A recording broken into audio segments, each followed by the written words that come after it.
Boa tarde a todos e a todas que estão acompanhando mais essa aula do nosso curso de Neurociência Aplicada à Educação. Hoje é com muita alegria que para a aula que nós vamos iniciar agora, a gente recebe o professor Norberto, que é professor da Faculdade de Medicina da USP, em Ribeirão Preto, e é uma referência na área de neurociência e educação aqui no nosso país, vem há bastante tempo, alguns anos, atuando junto à Sociedade Brasileira de Neurociência e Comportamento, nessa interface da neurociência com a educação e com a arte, né, que é o tema que ele vem conversar conosco aqui nessa noite. A gente fica imensamente feliz em tê-lo aqui conosco hoje. Agradecemos muito pelo aceite do convite. Nós estamos aqui no Zoom com alguns professores de educação básica que se inscreveram no nosso curso e estamos também ao vivo no YouTube com todos os interessados nessa temática. Então, eu já vou de imediato passar a palavra para o professor Norberto, ele vai fazer uma fala e no final a gente vai ter um período para questionamentos, para trazer pontos para debate. Então, como sempre, vocês que estão conosco, tanto no Zoom como no YouTube, podem colocar ali no chat seus questionamentos e a gente vai trazer para o professor aqui ao final da fala dele. Então, professor Norberto, mais uma vez, muito obrigada. A palavra é sua.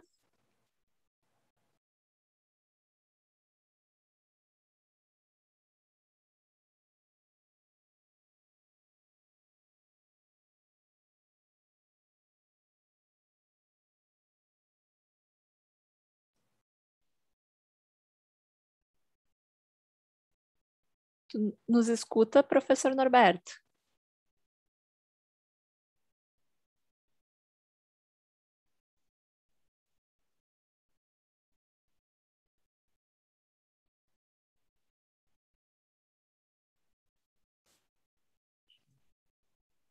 Eu acho que o professor Norberto está sem áudio, eu vou mandar um WhatsApp para ele e a gente já resolve isso.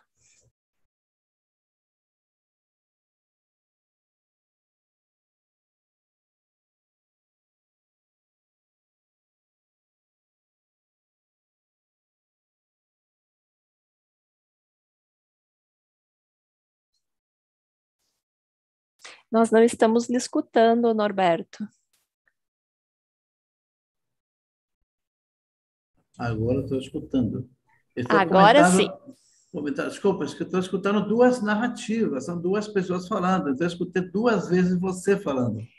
Você está com o YouTube aberto? Aí que tá, eu queria saber se é isso que está acontecendo, porque de repente estou Pode com ser, eu acho que um duplo canal aqui. isso, pode fechar o YouTube e ficar aqui só no Zoom que eu acompanho lá no YouTube.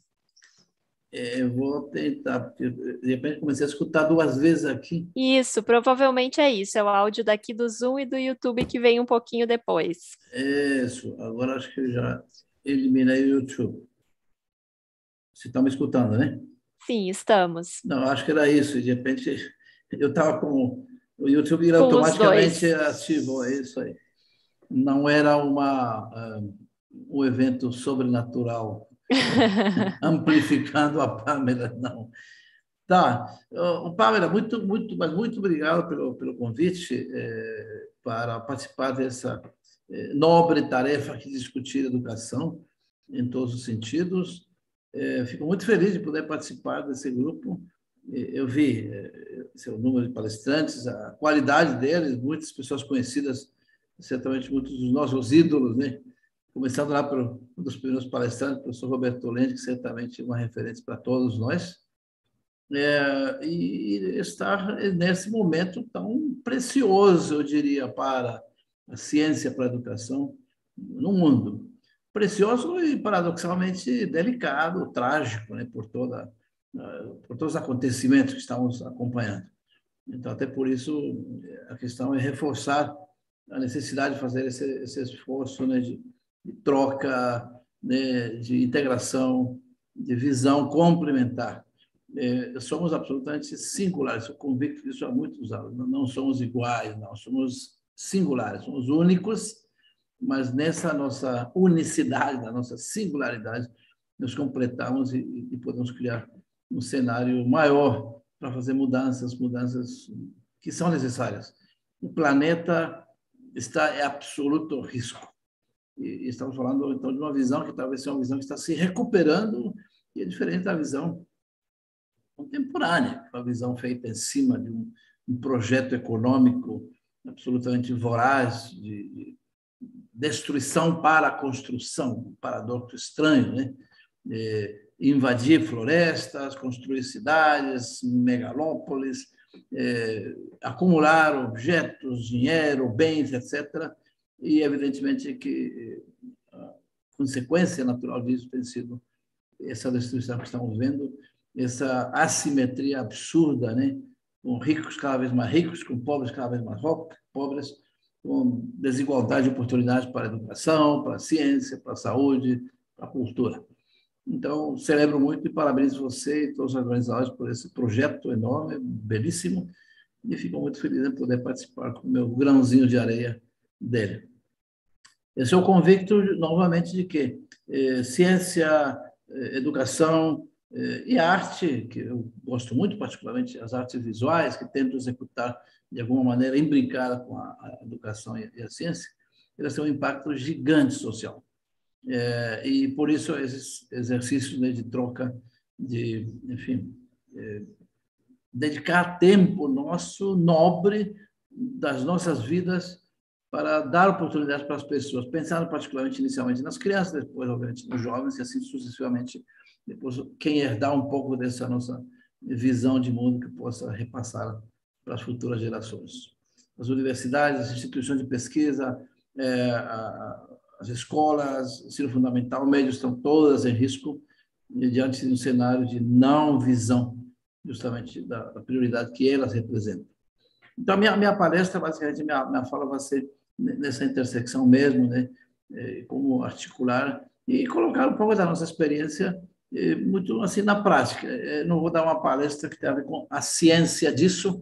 Eu acho fundamental, e o professor Lente, eu acho que é o líder nisso, a ciência para a educação significa que os educadores temos que ter ideia de como o cérebro funciona para entender como o aprendizado funciona. Que o cérebro é plástico, que o cérebro sofre traumas, que o cérebro pode ser alimentado literalmente com ambientes enriquecidos e que ele vai sofrer quando esse ambiente é empobrecido e quando há traumas com, obviamente, impactos gigantes na infância, na adolescência, assim por diante. Eu vou passar, então, a fazer meu compartilhamento da tela. Deixa eu ver se eu deixei de compartilhar depois de um certo momento, ver se eu consigo agora novamente compartilhar a minha tela aqui. Vocês estão vendo a minha tela aí já, né? Sim, estamos. Exatamente aqui. Eu não sei se essas telinhas, vocês veem as minhas ou não, porque estou vendo aqui várias figuras. Nós aqui à vemos minha a direita. apresentação. Apenas. Ah, beleza. Isso. Tá bom. Então, bom, novamente, com muita honra e orgulho estar aqui com vocês. O título da minha... Peraí.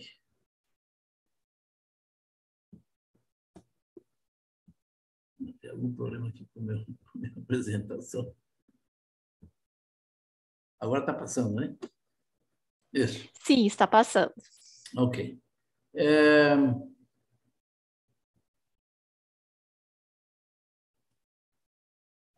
Eu sou professor titular do Departamento de Fisiologia da Faculdade de Medicina de Ribeirão Preto, que fica inserido aqui no campus da USP em Ribeirão Preto, na Faculdade de Medicina. Vai ser um campus razoavelmente pequeno comparado com São Paulo, por exemplo, e eu me permito assim, circular literalmente por vários cenários.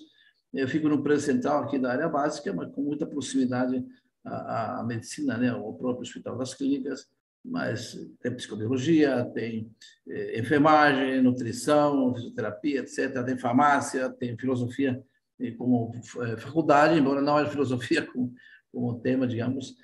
Mas, então, tem essa tendência a trafegar por todos os limites aqui dentro do campus. Então, algumas das coisas que eu faço são, inclusive, fora do cenário da Faculdade de Medicina, mas dentro do cenário do campus. Eu tenho dado umas palestras recentemente com essa preocupação do futuro da humanidade, do futuro e da nossa ancestralidade, porque eu acho que isso está dentro do cerne dessa questão. Somos extremamente assim, visuais e somos extremamente valorizados do contemporâneo. E para os jovens, às vezes, fica complicado, difícil de entender que existe um passado que tem um valor gigante. E não um passado de 30, 40 anos, das nossas faculdades, da nossa universidade. Não, é o passado da nossa espécie.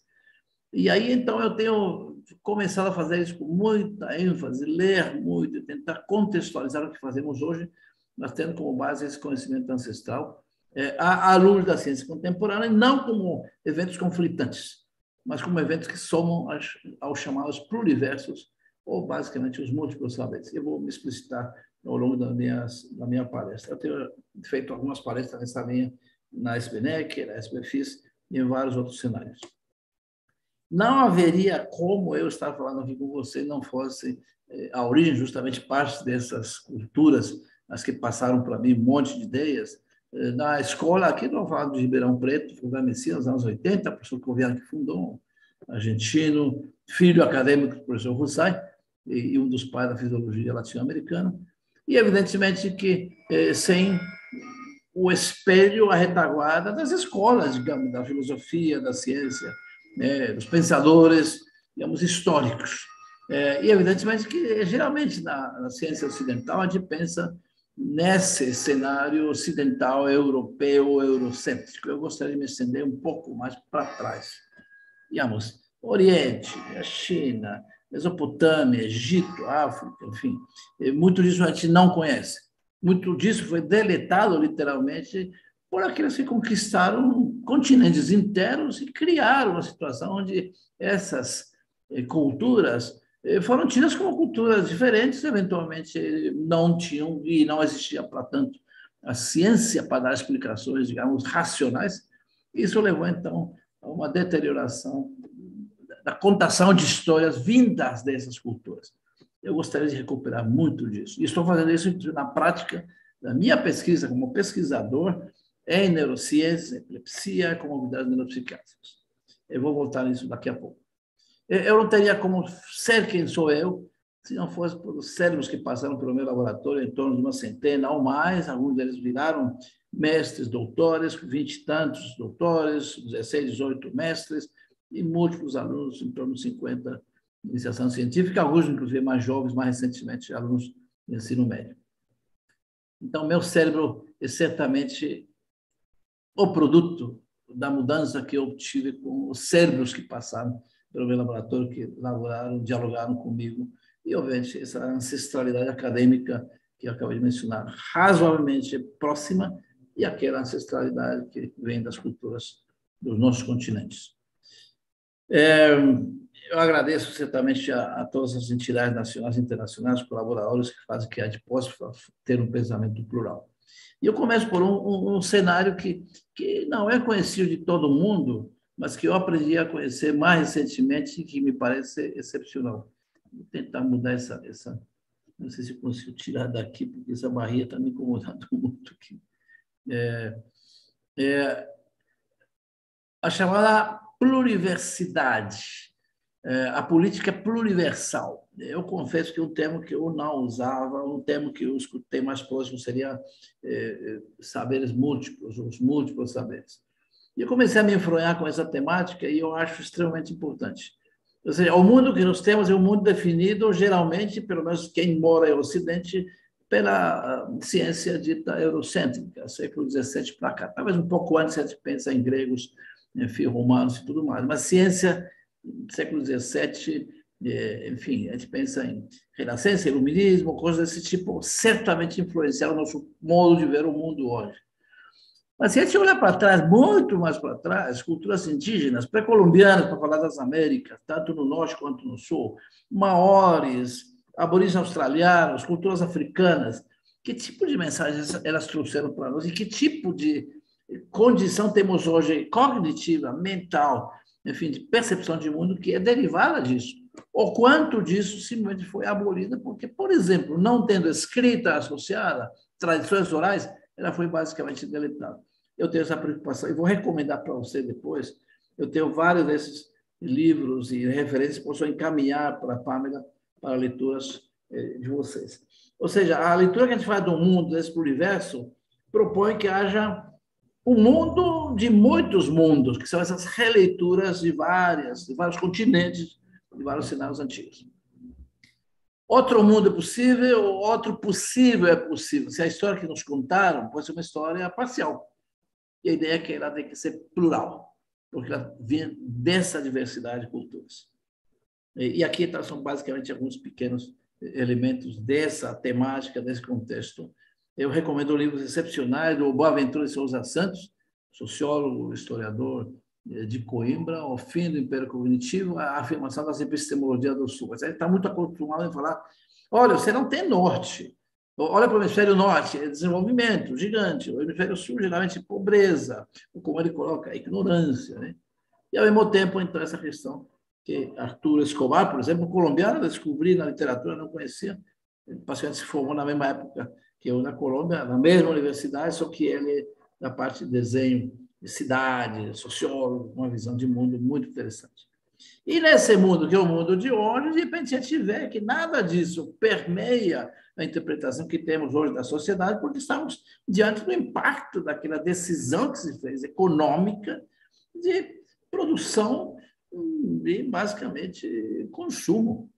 Essas imagens que são da internet são imagens absolutamente contemporâneas, aberrantes, né? Imagens fala mais do que 1000 palavras. Né? Essa criancinha comendo aqui para a gente nada da rua, sei lá. Isso aqui devorando ou comendo, enfim, um notebook.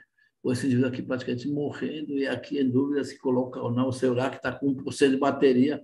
E basicamente a decisão, prioridade, né? É o que a gente vê e acompanha todos os dias.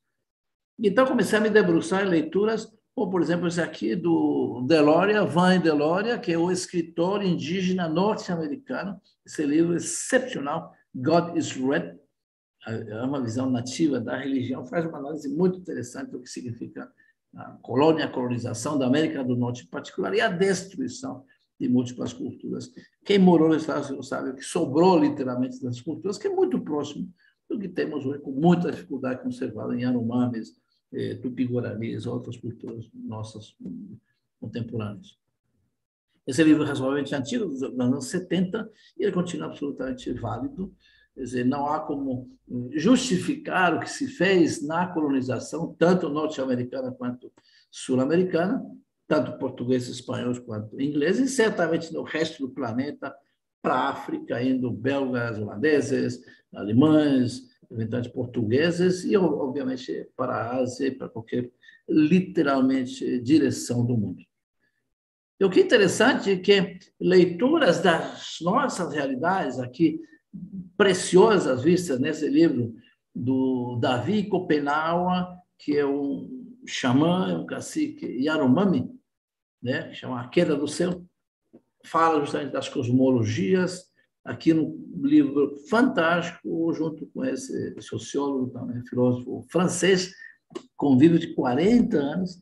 Esse livro é basicamente assim, a percepção de que existe aquele valor cultural que a gente talvez não conhece, mas que significa hoje para o mundo em destruição, essa necessidade de voltar a essa visão mais ampla, o que nas culturas pré-colombianas, por exemplo, é chamado de Pachamama, ou Mãe Terra, ou eventualmente situações particulares como o Ubuntu na África, assim por diante. Uma visão muito mais de mundo onde participamos como seres interessantes, muito particulares, mas não somos nem os únicos, nem os melhores, nem os donos da decisão de destruição, como estamos fazendo. Essa leitura eu recomendo para quem faz ciência, para quem faz educação, porque a educação do futuro terá que incluir essa percepção de que podemos e estamos destruindo o planeta. E aqui dois livros, aqui rapidamente também, do Ailton Krenak, Ilustrações da Cultura Krenak, para quem está acompanhando essas nossas tragédias aqui do Rio Doce, né, e essas, né, barragens que foram geraram aquelas tragédias, ideias para adiar o fim do mundo, do Krenak, bem na linha também, então, do Davi Kopenawa, ou A Vida Não é Útil, enfim, recomendação para todos vocês, para todos nós. A Terra representa um modo de vida para os povos indígenas que se configura em torno de uma filosofia, né, de pertencimento. E isso nos traz à tona uma questão que nos anos 70, 60 até já estava sendo proposta, que é a famosa teoria de Gaia, que é basicamente uma visão maior e não aquela visão estreita, pequena, onde o homem explora porque ele depende da natureza e a definição de natureza passa a ser um problema. E, evidentemente, que, então, essa visão maior é a que está norteando. Vocês olharam para o que foi discutido na COP26, a questão do aquecimento global e tudo mais. Se a gente não está em sintonia com isso, certamente nós estamos absolutamente perdendo tempo precioso que determinará que não vírus como o corona e companhia, que estão hoje dizimando grandes populações mundiais, mas mudanças climáticas, 50 e 55 graus. Outro dia no Canadá estamos com 50 graus. Eu tenho irmãos que moram no Canadá, no inverno, 40 negativos, assim por diante, inundações, chuvas descontroladas, ciclones, tormentas tropicais, terremotos, vulcões explodindo, assim por diante, erupção. Entender isso através da ciência, projetar, prevenir, etc., é parte desse processo de educação que envolve o planeta e não apenas, me permitam a expressão, piegas o nosso umbigo, aquela visão umbigocêntrica central em nós. E, certamente, o conhecimento que vem justamente dessas culturas antigas, as psilocibinas, que hoje estão, digamos, sendo recuperadas. Eu estou até com um livro aqui do Marcelo Leite, Os Psiconautas, fala justamente dessa recuperação das substâncias vindas dessas culturas que são durante séculos utilizadas, e agora, obviamente, com o conhecimento da ciência, da tecnologia, permite que a gente use apropriadamente a cannabis medicinal, para dar um outro exemplo, etc. Então, esse reconhecimento de que há sabedoria nessas culturas, independente de que, na ocasião, inclusive hoje, não houvesse, eventualmente, explicação científica à luz da ciência, que é uma ciência ocidental. E, certamente, você vê aqui a comprovação disso aqui. Os clássicos, né, obscuros da neurociência química, ácido lisérgico, LSD, psicoterapia assistida por psicodélicos, psilocibina, tratamento de depressão resistente, etc. Bom, esse cenário, que é um cenário, digamos, razoavelmente antigo, é um cenário em que eu me situo como um professor que é pesquisador, ao mesmo tempo docente de uma universidade, mas que está o tempo inteiro sendo bombardeado pela nossa pressão interna, pelos nossos pensamentos, pelo nosso contexto cultural, e eu me vejo atraído desde sempre pelas artes, particularmente as visuais. E eu não vejo como eu possa dissociar esse meu lado, digamos, artístico do meu lado, docente do meu lado científico.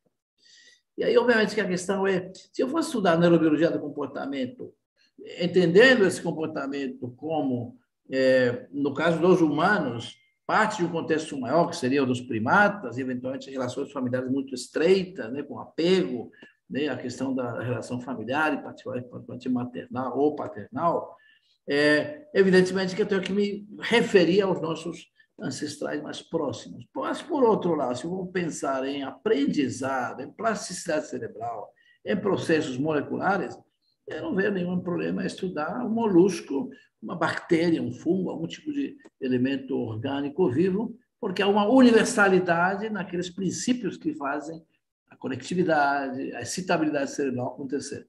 O Eric Kandel ganhou o prêmio Nobel anos atrás estudando a Plísia californica, que é o molusco, porque basicamente sinapses como as da Plísia são as nossas.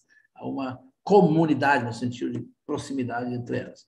Claro que se a gente quer estudar Alzheimer, demência, alterações cognitivas na nossa espécie, nós temos que pegar cérebros humanos, e obviamente que esse seria o propósito de pesquisas específicas em neurologia e neuropsiquiatria.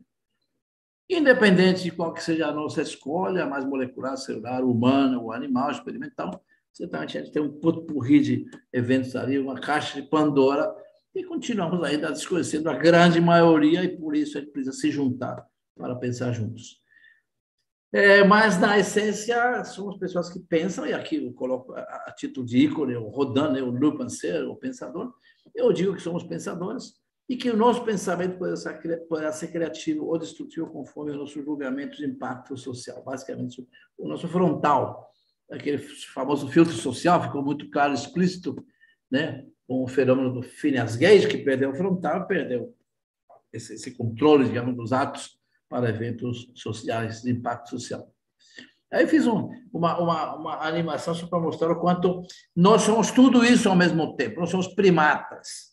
Nós somos basicamente hominídeos, claro, mas nós podemos ser seres absolutamente normais, individuais, um torcedor de um time de futebol, um ser como esse silvestre, ou nós podemos ser um cientista, ao mesmo tempo nós podemos ser basicamente um artista. Não é uma síndrome de múltiplas personalidades, simplesmente somos tudo isso ao mesmo tempo. E claro que ele dá vazão a mais uma ou outra dessas tendências conforme a gente seja até incentivado a isso, né? E aí a pergunta seria: cientistas são incentivados a produzir papers? Essa é uma visão absolutamente fechada e que era muito comum em nosso meio. O professor ele é incentivado a pensar de que jeito, a dar aulas de que jeito. Eu proponho aqui que a gente possa fazer tudo isso ao mesmo tempo, certamente com uma harmonia integrando esses nossos interiores, é o que eu chamo a nossa singular pluralidade. E o resto da minha fala é basicamente isso: como a gente pode ter esses vários matizes sem qualquer tipo de conflito. E claro que existem textos, livros sobre isso, o que nos faz humanos, como que é a evolução do nosso encéfalo, o que nos faz singularmente humanos. E aqui, obviamente, novamente, citações, referências que posso encaminhar para vocês para leituras. Eu gosto muito, particularmente, do Frans de Waal, né, um primatólogo, né, contemporâneo, holandês, que trabalha nos Estados Unidos hoje, no IARCS, Atlanta, e ele sempre coloca esses cenários ali. Por exemplo, ele coloca aqui uma mesa redonda de filósofos falando de primatas, certamente nós, como um deles, como evoluiu a moralidade e assim por diante. Livros como Chimpanzee Politics, Política de Chimpanzés, Apaciguamento entre Primatas, enfim, e são basicamente leituras fenomenais sobre comportamento social, hierarquias, agressão, estratégia de apaziguamento entre primatas, incluindo a nossa espécie. E um livro bem mais recente dele, muito bacana, chama Somos espertos o suficiente para saber que os animais são espertos? No laboratório a gente estuda muito animais, camundongo, ratos, eventualmente outras espécies.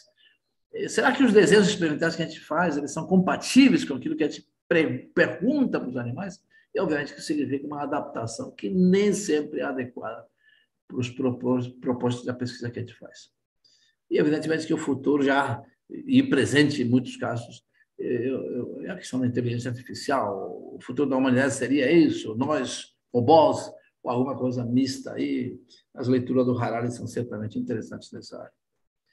Eu me vejo muito, mas muito, muito nos dias de hoje, com muita apreensão, e muita gente certamente estará comigo, muito ansioso. E eu faço algumas brincadeiras aqui na minha versão artística, e eu me vejo, às vezes, nessas transformações, tipo Morphin como um felino, e eu basicamente digo que estou cansado de ser humano, porque as tragédias que a nossa espécie traz para a humanidade hoje, certamente nenhum animal trouxe e trará. E a única espécie com esse frontal maravilhoso, com esse encéfalo hiperdesenvolvido, nenhuma espécie trará o risco para o desaparecimento, se não do planeta, pelo menos das espécies vivas, incluída a nossa.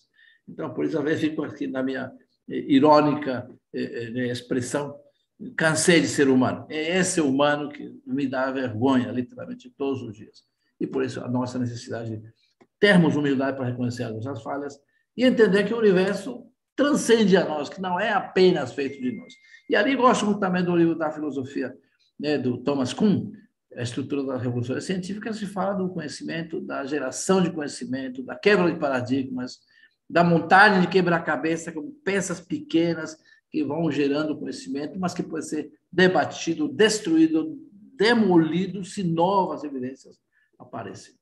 Sem esse contexto, a ciência que a gente faz vai ser uma ciência precária, centrada na nossa visão imperfeita, pequena, arrogante de mundo.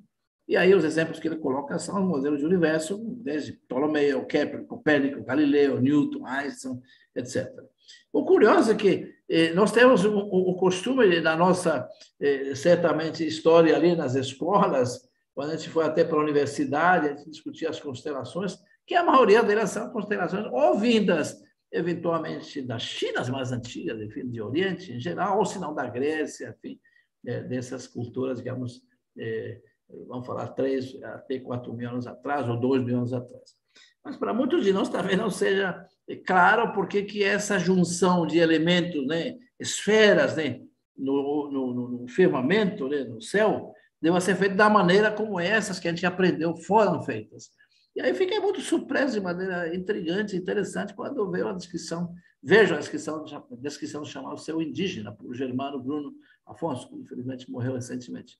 A constelação da Anta. Ou seja, aquelas mesmas esferas juntadas de maneira a serem compatíveis com a cosmologia daquelas tribos, daquelas comunidades, daquelas regiões ora, eventualmente amazônicas, ou, sei lá, na Austrália, no norte do continente americano.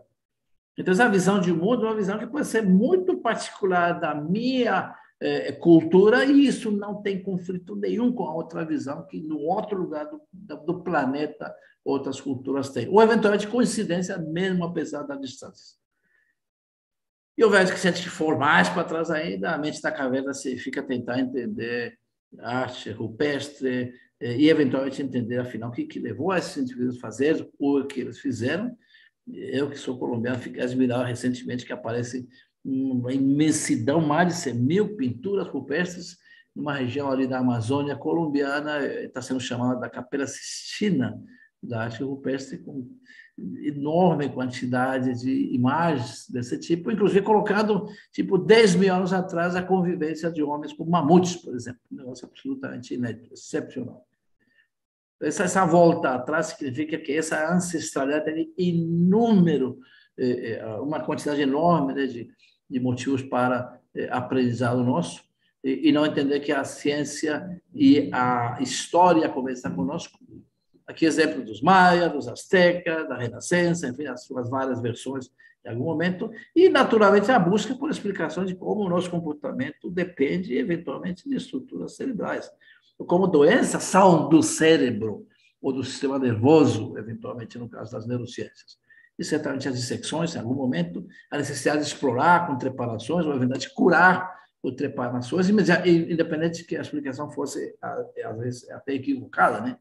Saiu o espírito e o indivíduo foi curado. A gente sabe hoje que foi, talvez, alívio de pressão intracraniana. E claro que essa dissecção renascentista, por exemplo, não é diferente da dissecção virtual que se faz hoje por ressonância magnética.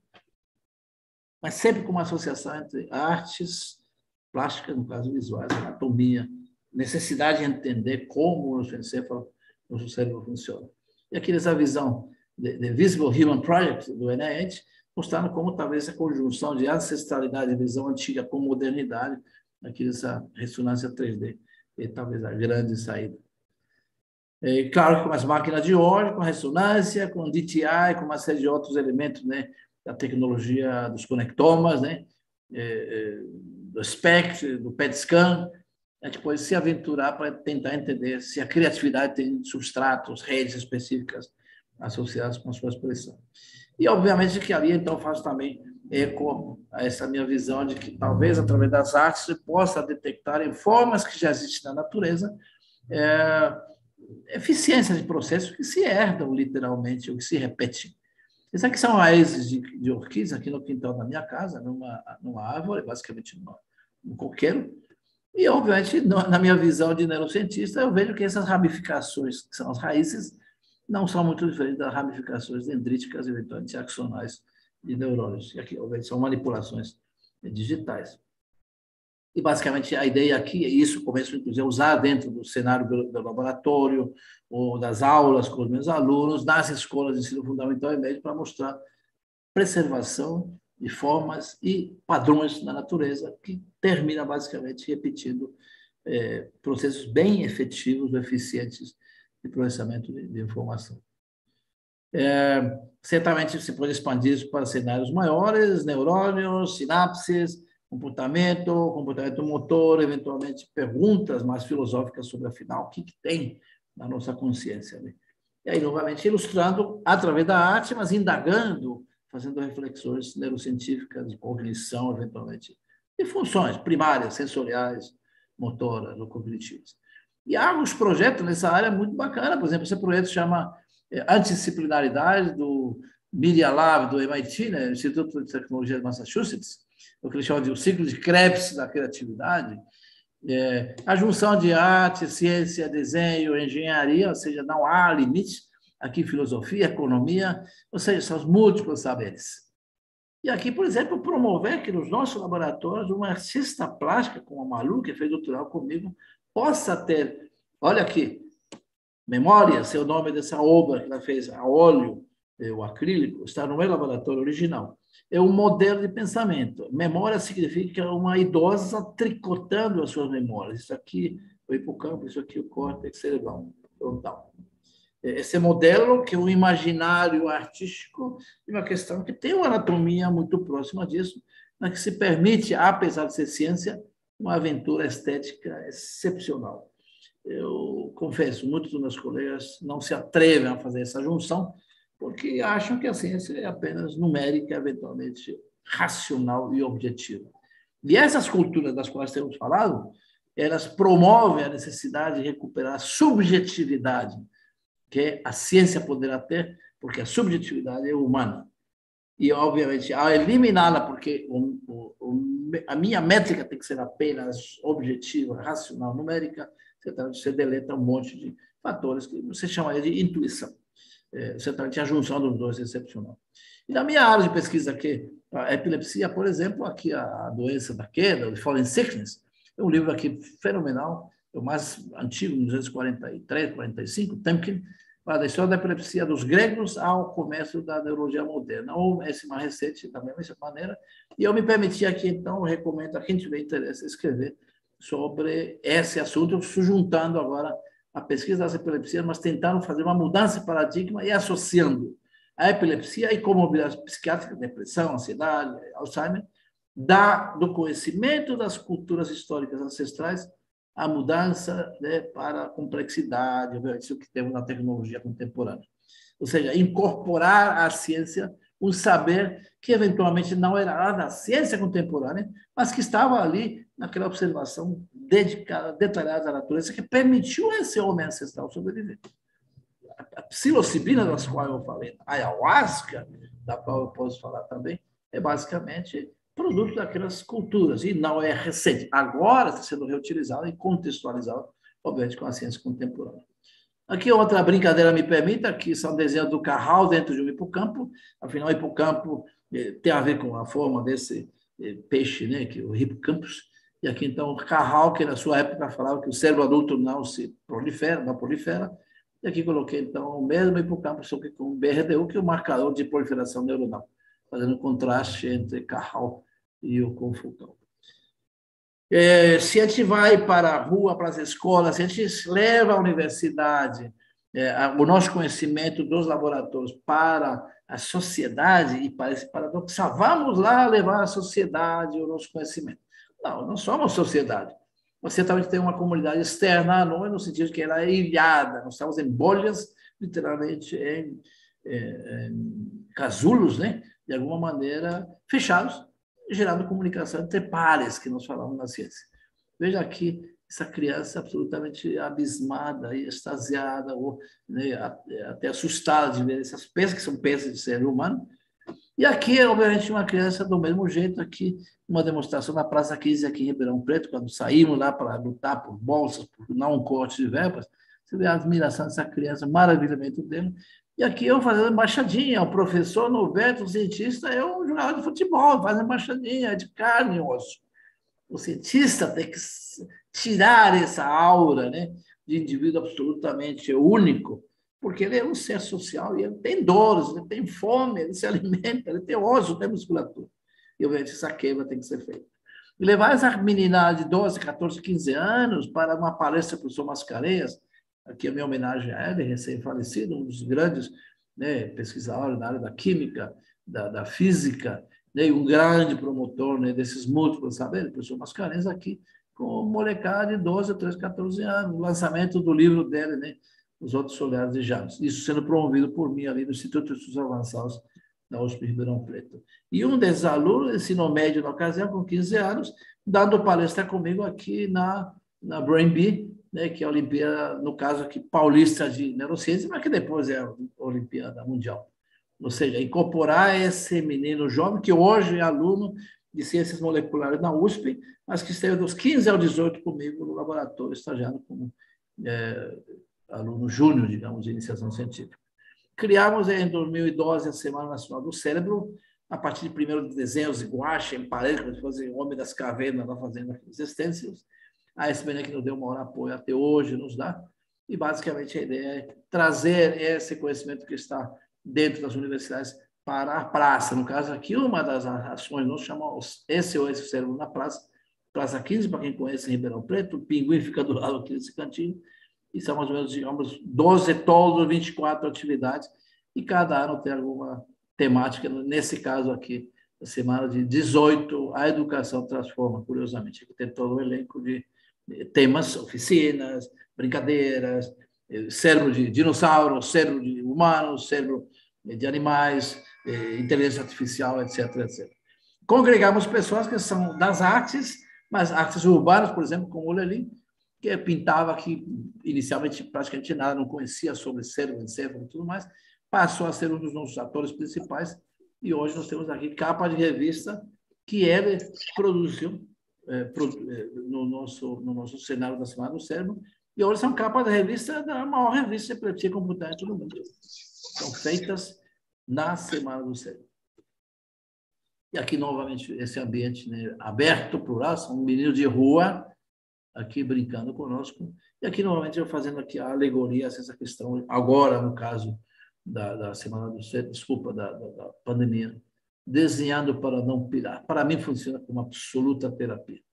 Aqui com o meu coterapeuta, aqui, que é um dos gatos aqui da minha casa, a Alanise da Silveira, certamente um companheiro para lidar com essa insanidade toda que está acontecendo. Aqui a Daniela, uma maravilhosa artista plástica, tetraplégica, desde os 4 anos, desenhando, pintando com a boca. Arte sem barreiras, faz parte desse cenário nosso, da Semana do Cérebro na Praça 15. Essa obra terminal está na minha sala. Eu compreendei-la como homenagem a essa, né, guerreira resistente, excepcional. Aqui, homenagem a Alice da Silveira, né, as imagens do inconsciente, e o que é isso aqui? Segundo ela, era um co-terapeuta, aqui, então, eu digo, admirando as minhas obras. Né? Fomos nas escolas, aqui, por exemplo, uma escola de ensino fundamental em periferia de Ribeirão Preto, congreguei primeiro 30 professores, depois 30 alunos, e fizemos com eles uma série de atividades ao longo de 4 semanas, e a melhor atividade, segundo eles, foi quando os levamos para a USP, para fazer atividade com eles no nosso laboratório, para que conhecessem como se gera conhecimento, aonde e quem, de carne e osso, faz isso. Né? E depois repetir isso numa escola de ensino médio, técnica, a TEC Batimiano, uma dos bairros aqui de Ribeirão Preto também, aqui com 120 alunos, com 80 professores.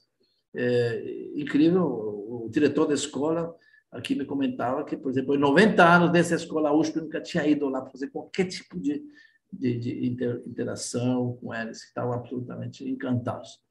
Muitos desses alunos hoje são alunos de várias universidades e, eventualmente, se continuaram como técnicos, que é a formação que eles tiveram, pelo menos cidadãos de bem são certamente, e produto dessa e outros esforços de vários colegas, né, que trabalham na mesma linha. Agora, conseguir fazer mudanças maiores não vai ser possível se a gente não lidar com a violência e a história da desigualdade, que continua, é mantida, é crescente. Na época da pandemia, ficou escancarado quanto a assimetria aumentou. E, evidentemente, que do outro lado, ser artista, ser um Klimt da vida, como descreve aqui Kandel, na Viena de 1900, ou Kokoschka, ou o Freud, que é contemporâneo dessa época, é ser um cenário que, certamente, para tribos, me permita, muito particulares. Mas a grande maioria da população mundial é o que o Krenak chama da inumanidade. 3% da população mundial tem condições. O resto é a chamada inumanidade. O que fazer para que isso mude? O que fazer para salvar a neurociência, se a gente tem ela como tema de pesquisa? Segundo Jim Bauer, o dia que a gente parar de usar o nosso modelo pessoal de olhar para o cérebro e passar a usar modelos mais universais. E, no momento, começar a compartilhar o que a gente faz com todo mundo de maneira excepcional.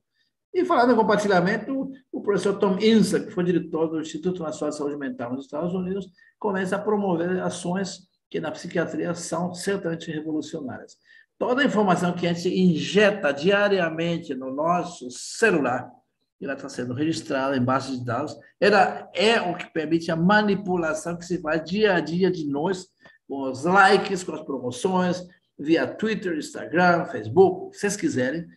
E essa informação, se colhida de maneira adequada, ela é absolutamente prognóstica e utilizada por meio de inteligência artificial para detecção de doenças mentais, por exemplo. Ele tem um projeto que chama justamente Fenotipagem Digital. E ele mostrou que 30 milhões ou 30 bilhões de dólares investidos para procurar biomarcadores em neuropsiquiatria tiveram menos impacto na predição de depressão e suicídio que o que se conseguiu com métodos como esse de fenotipagem digital. É uma discussão longa, até porque a informação que está ali no nosso celular, em bilhões de pessoas do mundo, ela obviamente tem as intimidades nossas e certamente é informação que ela não deve ser compartilhada de maneira, digamos, generalizada, sem restrições. Mas essa é uma discussão bem contemporânea. Nós não sabemos mesmo como funciona o nosso encéfalo e muito menos não sabemos como não funciona, digamos, nas patologias. Esse é um exemplo magnífico. Essas 3 pessoas estão se imaginando jogando tênis. E o mapa que aparece aqui, feito através de conectividade, de atividade cerebral por ressonância, o eletroencefalograma, ela indica, então, quanto de redes mais complexas existem. Então, os 3 estão se imaginando jogando tênis.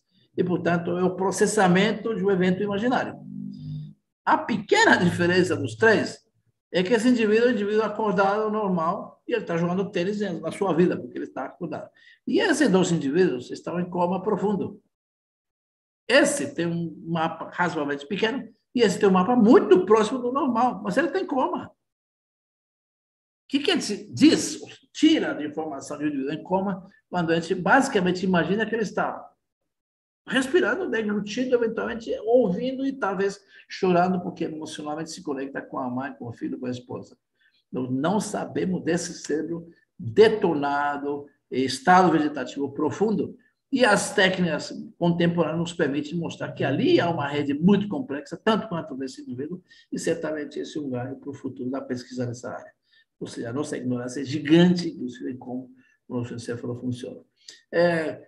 Isso quer dizer que as técnicas, por mais sofisticadas que sejam, nos levarão a entender como funciona o cérebro de um monge tibetano, talvez não seja apenas isso, mas certamente essa tecnologia veio para ficar e está nos permitindo entender melhor como o nosso cérebro funciona. Ressonância, ultrassom, não é tão invasivo quanto outras técnicas. Entender o nosso comportamento de maneira ampla através de visões detalhadas como as do Robert Sapolsky, ou seja, não apenas ir para o lado da tecnologia, da biologia molecular, mas entender a nossa essência humana e essa leitura da biologia dos humanos no seu melhor, no seu pior. E, obviamente, leituras que também recomendo aqui, Reasons for Hope, ou seja, Razões para a Esperança, Jane Goodall, uma das maiores primatologistas do mundo, e as minhas recomendações, os meus incentivos, mulheres de neurociência, você fazer essa conectividade, conexão entre o cientista, a pessoa, a mãe, o pai. Aqui faz uma homenagem, aproveitando a Pamela, a Letícia e todo o pessoal do Parents in Science. Esse desenho eu fiz anos atrás para justamente homenagear mulheres de neurociência, singulares e hiperconectadas. E aqui aproveito para citar essas 2 que estão usando justamente essas técnicas contemporâneas de inteligência artificial, aprendizagem de máquina, né? Tanto a Natália quanto a Letícia, eu sei da Pamela também, do seu trabalho nacional e internacional, das homenagens, do L'Oréal, ela na IBRO, né? E nas entidades internacionais, representando justamente esse cenário que precisa recuperar o valor das mulheres, e aqui, por isso, a minha homenagem nessa imagem. Cientistas que viraram artistas, no caso de Greg Dunn, tivemos o prazer de tê-lo conosco aqui em 2018, e certamente a conexão entre todos os países, a conexão que tem que ser feita de todas as culturas, a conexão que tem que ser feita de todas as técnicas, de todas as visões de ciência e de mundo. Um mundo que está permeado hoje pela predominância do que o homem quer fazer desse mundo, por isso a gente chama de antropoceno, né? Só que é antropoceno que tem como seu efeito natural o efeito antrópico, né? E um deles, certamente, em grande parte, é a parte da mudança climática, a destruição, a contaminação, etc. E com atores terrivelmente detestáveis, me permitam. Essa é uma frase de Edward Wilson, de Harvard. Criamos uma civilização de guerra das estrelas, com emoções da época das cavernas, com instituições medievais e tecnologia de destruição. Aqui eu faço uma caricatura aqui do nosso amigo ali, o Trump. Você, vírus estrangeiro, fica longe do meu number one country, né? Ou aqui no nosso cenário mais local, inclusive os dois, vendo a Amazônia pegar fogo e, obviamente, tendo falta de respeito sanitário, falta de empatia, falta de solidariedade. Essas são, eu digo, as ferramentas que o Homo sapiens terá para sobreviver à pandemia do Covid-19, expressar o seu melhor respeito à ciência e isolamento social. E na sua pior parte, negacionismo, movimentos anti-ciência, essa é a expressão dos nossos comportamentos. Ambos casos, a gente sabe da quantidade de milhões de pessoas que morreriam, e certamente as nossas atitudes são absolutamente detestáveis. O nosso laboratório é um laboratório de ciência, mas é um laboratório que, obviamente, junta a ciência, a arte, a educação, a divulgação. Nós temos 25 capas de revistas internacionais, porque essa questão de ciência e arte levamos ao extremo, e isso, obviamente, incentiva os nossos alunos também a poder fazer do seu paper, eventualmente, um evento adicional com as capas. Eu acredito profundamente nessa interação. Aqui fiz uma ayahuasca digital e inteligência artificial. Eu uso isso aqui com caráter também, certamente, terapêutico, como disse, e vejo que no mundo há atores importantes dessa denúncia. Aqui o Banksy mostrando essa arte das cavernas sendo literalmente destruída pelo homem, né? E, ao mesmo tempo, o que a gente fará para o futuro? Edgar Morin, que recomendo esse texto magnífico, eu acho que é 2003, Lições Complexas, 7 lições complexas para a educação do futuro. E, obviamente, ele chama a atenção para eventos congregantes como Pachamama, Ubuntu, aqui em África do Sul. E aqui não vou ler simplesmente essa questão da nossa consciência mais, eu não diria global, porque esse termo ficou muito inutilizado, mas uma consciência mais de Gaia, esse um mundo que incorpora o homem, e certamente as histórias contadas pelos conquistados são histórias terríveis. Esses 2 livros de Charles Mann, em 1491, o que existia antes do Colombo, 1493, o que ficou depois do Colombo, são, obviamente, registros trágicos dessa história. Eu não gostaria que ele pudesse apenas celebrar, por exemplo, a Amazônia no Eco Shop aqui de Belém, ou nas artes pintadas ao longo de uma selva destruída, né? Simplesmente comprando peças, né? Recordatórios assim, do que havia naqueles lugares. E para isso tem que treinar pessoas que sejam muito mais pensadores, por exemplo, os nossos doutores, muito mais do que especialistas. E ao STEM, que seria ciência, técnica, engenharia, matemática, juntar a parte das artes, que certamente dá esse adicional, que obviamente faz a integração muito mais interessante. Eu criei justamente esse logotipo para um evento de 2018, que celebrou 30 anos do nosso laboratório, mostrando um pouco dessa ancestralidade, ainda na inexistência da ciência.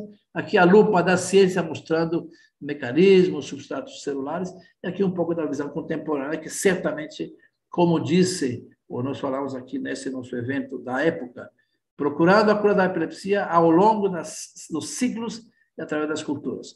De demônios e bênçãos, né, a redes complexas cerebrais e edição de DNA. Não dá para separar, dá para juntar de maneira crítica, mas de maneira cooperativa.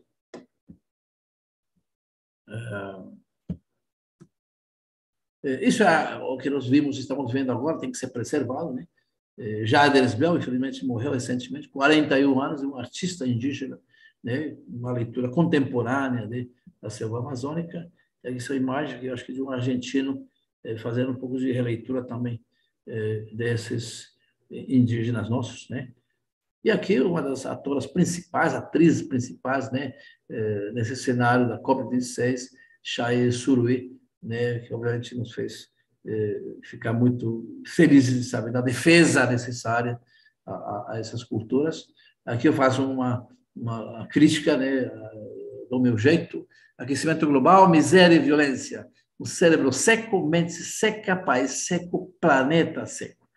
Sabemos que é um contexto muito maior. E eu fico muito orgulhoso de saber que, por exemplo, alunos de ensino médio, naquela escola de periferia em Ribeirão Preto, onde eu fui, fizeram lá no último evento conosco uma oficina de artes, esse mapa que eu acho excepcional. Esse mapa basicamente o mundo, chama-se o mundo e a mente humana. Aqui é o frontal, que seria o parietal, aqui é o occipital, perdão, o temporal e o occipital. E você vê que elas fazem a seguinte leitura. Já que o frontal é o nosso filtro social, ele permite que tenhamos pensamento crítico. Então, portanto, é claro porque a voracidade humana, e você vê que aqui tem muitos cifrões, né? A voracidade no frontal destruirá o resto do cérebro, de fato, o planeta. Você vê que o planeta é um cérebro feito de rios, e aqui, isso que já queimou, está torrando o resto, que seria o planeta. Essa visão excepcional, clara, crítica, de crianças de 12 anos. É possível que os adultos não tenham, é possível que os políticos não tenham. E estou fechado já, eu fiz aqui em 2020 parte de um cenário aí de uma mesa redonda que eu chamei Momentos de Reflexão, uma visão multiética do mundo e do comportamento. Chamei como palestrantes, quer dizer, um indígena, dois negros, os dois são alunos meus, um já foi, o outro está sendo nesse momento, um é filósofo, outro é biólogo, o outro é sociólogo, e discutimos justamente esse mundo pluriversal. E, finalizando, eu encontrei justamente nesse mundo pluriversal o que se chamava de ecofilosofia, que de fato foi chamado assim por Henry Odera Oluco, que é um filósofo africano, e depois veio o que? Uma tendência hoje, uma visão de ecoespiritualidade, uma visão ecozoica, estamos falando do ecozoico. Ensinamentos com compaixão, uma visão mais oriental, mais zen, mais yoga, de um mundo mais ameno, mais empático, mais solidário. A história do universo, da explosão primordial à era ecozoica, ou seja, há uma necessidade de mudanças, e nesse contexto finalizo mostrando que fizemos parte de atividade muito importante do Instituto de Estudos Avançados, Ciência, Arte, Educação e Sociedade, é o mote do grupo que eu coordeno desde 2012, Perspectiva de Atuação Local. Recomendo. Eu escrevi aqui um artigo sobre as nossas atividades nas escolas aqui em Ribeirão Preto. 40 textos, são textos que foram solicitados do campus inteiro de Ribeirão Preto para falar das nossas dores, dos nossos medos, da nossa ansiedade durante a pandemia excepcional. Eu escrevi um texto pequeno e aqui eu produzi um texto que é um e-book que está disponível. Os três, aliás, estão gratuitos disponíveis, chamado Neurociência Crítica e Criativa nos tempos da pandemia. Aulas dadas remotamente, onde, em lugar de provas, eu solicitei que os alunos basicamente escrevessem textos e acoplassem vídeos a eles. Recebi críticas agora de Portugal e aqui no campus de Ribeirão Preto, da filosofia da educação, excepcionais. É um projeto que eu acho que faz jus à nossa visão crítica de seres humanos empáticos e solidários. Isso eu encontro todos os dias no meu laboratório. Eu acredito que o nosso laboratório é um laboratório feliz, fazendo ciência, fazendo educação e divulgando ela com muita arte, com muita garra. E agradeço às fundações que fazem possível que isso aconteça, as quais vou defender até meu último ATP, CAPS, CDPQ, todas as FAPs, todas as fundações do país e do exterior, que fazem possível que ciência e educação sejam prioridades, deveriam ser para o nosso país. Estamos aqui para defendê-las o tempo inteiro. Quem vai se beneficiar disso certamente são as crianças, os jovens, certamente os adultos, e quem esteja perto de nós para entender que esse mundo pode ser melhor com a nossa contribuição. Pamela e colegas, eu acho que essa é a minha apresentação. Eu agradeço enormemente pela possibilidade de estar aqui com vocês. Eu sei que foi meu corrido, é muita densidade de informação, mas eu espero ter, pelo menos, entusiasmado e repassado muito da alegria que eu sinto ao fazer essas atividades plenas, tanto de educação, de docência, quanto de pesquisa e de divulgação. Excelente, professor. Muito obrigada por essa fala tão inspiradora. Eu anotei aqui uma lista de livros. Coincidentemente, um deles eu comprei ontem. Então, estou aí indo atrás, porque essa fala realmente foi muito inspiradora. Me chama muito a atenção a importância de pontuar, né, a questão das multiplicidades, tanto da multiplicidade individual, né, todas as habilidades simultâneas que a gente pode ter e que, ao longo da história, foram vistas como muitas vezes antagônicas, né, ou tu tem que ser uma coisa, ou tu tem que ser outra. E a própria questão, né, da ciência, a gente é tão estimulado a estar só dentro do laboratório, divulgação científica pouco valorizada, docência pouco valorizada, a formação dos nossos estudantes de pós-graduação é muito mais voltada à bancada. Isso tudo, a sua fala reforça a importância da gente rever também, e também a multiplicidade interpessoal, né? A importância da gente ter equipes diversas, de gênero, de raça, de etnia, de background sociocultural, e o quanto isso só qualifica as nossas ações. A fala foi fenomenal. A gente tem alguns comentários que eu vou rapidamente passar por eles e uma pergunta. Então, a Ana Paula comenta a importância das referências, as conexões estabelecidas a partir delas, né, que são sensacionais, foram sensacionais na sua fala. A Luana comenta, né, o artista tem um pouco do cientista e o cientista um pouco do artista. Risco e experimentação onde há criação. Acho que resume muito também do que tu trouxeste, Norberto. A Ana Paula comenta ainda que analogia interessantíssima a que tu mostraste do ciclo de Krebs da criatividade. Essa transição entre a objetividade e a subjetividade realmente intrigam e fazem cada vez mais apaixonar-se pela neurociência e as suas possibilidades. Eu diria especialmente essa intersecção, né, da neurociência com a arte. Eu achei muito legal ainda, Norberto, ver que tu trouxeste a importância da participação dos alunos do ensino médio, dessa relação do grupo de pesquisa, que é um grupo reconhecido internacionalmente pela pesquisa de qualidade que faz, e essa preocupação também com os estudantes de educação básica, as ações da Semana Internacional do Cérebro, né, todas as artes que tu mostrou, as analogias maravilhosas, e tu falaste também da importância do incentivo, né? Que muitas vezes a gente tem, muitas vezes não, sempre a gente tem pessoas com muito potencial e o que falta frequentemente é incentivo. E aí tu comentou, né, que vocês já tiveram aí, acho que 25 capas de revistas internacionais, considerando essa intersecção da pesquisa científica com a arte. E eu fiquei pensando, né, como que se dá esse processo, né, pensando esses alunos do laboratório que também são artistas. Tu achas que, te conhecendo, sabendo da tua trajetória, esses cientistas, né, em formação, que têm também já desenvolvido esse gosto pela arte, te procuram? Ou é uma estratégia tua? Os alunos que estão no laboratório fazendo pesquisa, de que forma que tu incentiva para que eles também, né, se envolvam com a produção artística?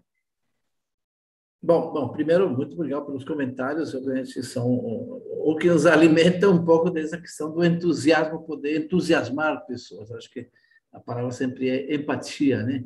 Você se ver ali junto com o outro para coisas boas, de preferência, né? Então, fico muito lisonjeado, muito animado. Embora tenha muito do meu DNA ali nessa história, o grupo certamente cresceu nesse ambiente. Aí, talvez, depois falar do que você trabalha na pesquisa, os ambientes enriquecidos, né? Então, eu estou até fazendo um trabalho, tem um aluno de doutorado que é filósofo. Ele é filósofo, está fazendo comigo o doutorado, já fez mestrado em saúde mental. E parte da história é quando o aluno chega no meu laboratório parece uma galeria de arte, nas paredes tem um monte de obras, a maioria são minhas, desde que eu fazia a pós-graduação até hoje. Então as pessoas ficam assim, ficam olhando. Nossa, mesmo falam, que laboratório diferente, professor. Outros, nossa, o senhor gosta de gatos. Nossa, o que é aquilo lá mesmo? Enfim, isso já cria uma química muito interessante. Tem a ver com curiosidade. Mas, às vezes, tem a ver com... eu não pinto, mas eu toco violão. Eu toco piano, eu faço isso, eu faço esportes. Então, digamos que eu incentivo muito essa questão desse preservar quem somos. Quando eu fiz aquela brincadeira que a minha esposa foi a fotógrafa, eu lá com o torcedor, cientista, etc. Basicamente para mostrar o quanto a gente várias coisas e muitas delas são amputadas pelo formato do ensino. Você não pode mais tocar piano porque você não tem tempo, você faz medicina. Você dançava, não pode mais dançar porque você está fazendo a pós-graduação. E até onde esse tempo ele é sacrificado para ser dedicado a papers, projeto, etc., que sem tirar o mérito, dependendo do que for, lamento informar, é mais do mesmo. Se não for aquela ciência que vai mudar caminhos, vai gerar novo conhecimento de fato, é o repeteco do repeteco.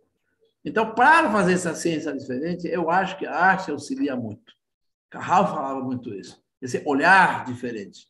Esse olhar permite que você veja caminhos possíveis, e aí viram hipóteses interessantes a serem testadas.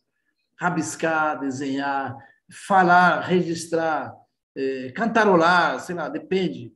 Eu coordenei durante 16 anos uma oficina chamada Danças Caribenhas, com a minha esposa, que aprendeu a dançar danças colombianas, e a gente, junto com os colegas do Brasil, fizemos shot, carimbó e outros.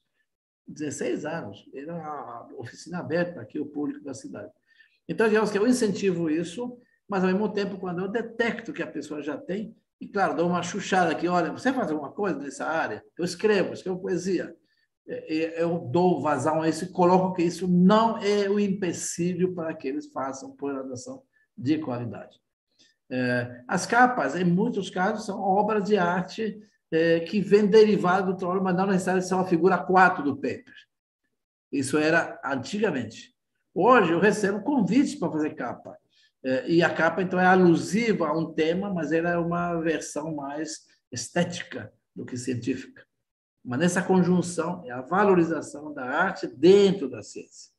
Tem cientista que é absolutamente rígido, ele acha que essa parte estética não interessa. Interessa o número. E tem artista que acha que a ciência não tem por que explicar a arte. Eu sou aberto, eu acho que as duas se comunicam o tempo inteiro. Leonardo da Vinci é talvez o melhor exemplo, assim, certamente da Renascença disso. E hoje, com a tecnologia, a gente consegue manipular, mexer aqui e ali. Eu faço distorções, animações, aqueles morphings que eu faço comigo mesmo, com meus gatos lá, com as plantas, com as raízes que viram neurônio, etc. O tempo inteiro estou fazendo isso. Isso me traz um prazer enorme. Eu falo para meus colegas que eu não tomo antidepressivo, ansiolítico, nada para dormir, eu desenho. Então, quando eu estou assim meio estressado, eu desenho e muito. Na pandemia, eu desenhei um monte de coisa. E coisas que eu uso assim, nas minhas aulas, nas minhas palestras, no meu diálogo com as pessoas. Então, acho que a gente tem que incentivar esse ser plural que somos. O Homo sapiens, é um ser plural. Ele tem um componente enorme, gigante, que é de sobrevivência, detecção de perigo, então você sai correndo, ou luta, ou enfim, aquela história, ou você tem aquele espaço para o devaneio, para a questão filosófica. Nas antigas culturas, aquela história que o indivíduo ia lá caçar durante o dia e de noite sentava tudo em volta do fogo lá para contar a história, o famoso papo solto contemporâneo. A gente faz menos disso hoje. Eu me pego, às vezes, no Prédio Central da Faculdade de Medicina, para quem conhece, que tem uma cantinazinha ali, tem um chafariz belíssimo e tal, e eu fico conversando com meus alunos, com os colegas. Em geral, o pessoal fala, professor, agora tem que ir, porque tem um ratinho, porque não sei o quê, porque a molécula, porque... Ou seja, não há espaço para essa conversa. No corredor, mas nunca. No laboratório, a gente mal se visita. Laboratórios fechados, herméticos, né? Então, esse diálogo se faz como? No congresso? Você tem 5 simpósios, cada um de um tema, a pessoa se encontra no coffee break e volta para a sua sala. Eu acho que a arte, a filosofia, a história gera essa cola da onde todos viemos. E a ancestralidade significa, peraí, nós somos mesmo muito próximos lá para trás. A gente se separou em algum momento hoje. E por razões absolutamente idiotas do que conquistamos, do que acumulamos, de quem é o dominante sobre quem. Né? As conquistas e a deleção das culturas significa que você conta como vencedor a história e deleta o que havia ali. Se a cultura é oral, a transmissão oral, aí o pessoal fala, não existe registro. Tem na Austrália, eu relato isso no artigo nosso, é um relato de intensidade e luminosidade em estrelas na Austrália. e é de geração em geração que as crianças aprendem oralmente, não há registro escrito disso. E a qualidade do registro é excepcional e confirmada com medidas, com métricas contemporâneas, com métricas de instrumento, digamos. Ou seja, nós temos que recuperar esse valor das nossas culturas. E quando eu falo, então, eu recomendo a Krenak e o Davi Kopenawa e as leituras dos nossos indígenas, e agora estou lendo de um autor africano, ele chama da filosofia da sagacidade. Aprendi isso com meu aluno, que é negro, que é filósofo, e que vai contar a história do nosso laboratório em 40 anos, de como construímos ciência sem fragmentar isso, ou separar da cultura e das artes. São desafios Perfeito, contínuos. professor. A gente tem mais uns comentários aqui. A Jaqueline comenta, né, a importância de oportunizar atividades que os alunos desenvolvam as suas habilidades e talentos. Ela comenta de um projeto que ela tem na escola de pintura de mural relacionando ciência e arte, que o trabalho em equipe dos alunos é muito bonito, muito proveitoso. Ela traz também Dewey, que defendia que a estética deve ser intrínseca à prática científica, e comenta que essa fala foi maravilhosa. A Luana comenta também que a gente ainda tem muitos mitos da arte como sendo um dom nato do sujeito, enquanto a gente, né, na verdade, sabe que ela pode se desenvolver, e o quanto muitas vezes o que falta é justamente o incentivo e a motivação. Isso. A gente vai finalizando em função do horário, mas a gente poderia ficar aí várias horas conversando, né, professor Norberto? E eu tenho que dizer que eu preciso visitar o seu laboratório, porque eu já mandei vários alunos visitarem essa galeria de arte, mas eu ainda não estive lá. Então, passado aí a Por pandemia, favor. está lá na minha agenda visitar o laboratório do professor Norberto. Terei o maior prazer em receber você e seus alunos. Gostaria que a gente pudesse fazer, talvez, disciplinas na pós-graduação, por exemplo, com oficinas de arte e ciência. Perfeito, será Fenomenal. incrível. Então, agradeço por toda a acolhida, pelos comentários, elogios. As leituras eu recomendo, eu posso repassar. Vocês gravaram na palestra, não gravaram? Sim, nós estamos, Então, vai ficar disponível no YouTube.